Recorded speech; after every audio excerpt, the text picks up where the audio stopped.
And for more analysis on this, I'm joined live by Professor Syed Mohammed Marandi, Iranian academic, political analyst and expert of American studies.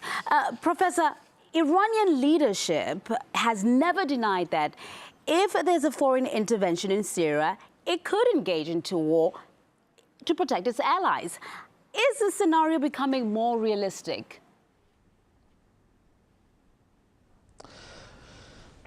The Iranians have not said that they would engage in war, but I think that they would look at the situation and respond in what they deem to be an appropriate manner. In other words, if the Iranians say the Israelis are going to face serious consequences, the Iranians have many means to hurt the Israelis and to punish the Israelis. It doesn't necessarily mean that they have to be involved directly. They could support countries or bodies that could make life for Israelis more difficult. So there are many means in which the Iranians can support the Syrian people, the Syrian government, and deter more aggression against the Syrian state and the Syrian people and Syrian sovereignty. If the airstrike really took place, what was its purpose, and did it have anything to do with Iran? Well, at this stage, it's very difficult to say, but I think what is important is that the United States knew about the airstrike beforehand. They did nothing about it. The European Union, as usual, is silent about it. There's no condemnation for killing Syrians, for bombing the country, for damaging the country's infrastructure. The EU and the United States, just like when they allow Israel to destroy Gaza, to impose a siege on the people of Gaza, to make ordinary women and children suffer, here again they allow the Israeli regime to do what it likes. They support apartheid in Palestine. So basically it's just a continuation of what we've already seen, and that is full support for a racist regime that is more or less out of control, that attacks countries at will. But I think that it hurts the Israeli regime really more than anything else, because first of all, it shows that the war against the Assad government and the state by militants supported by the West is to a degree in coordination with the Israeli regime.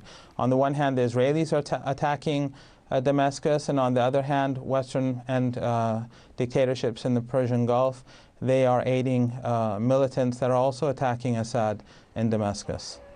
Why do you think that there's reports flying around about Iran's hypothetical threat to what just happened now near Damascus? Because this is all over the news now. Are they just looking for a scapegoat? Well, Iran is always an easy scapegoat for the West. Iran is blamed for everything except for global warming. But the reality is that Western countries are the ones responsible for creating a civil war in Syria.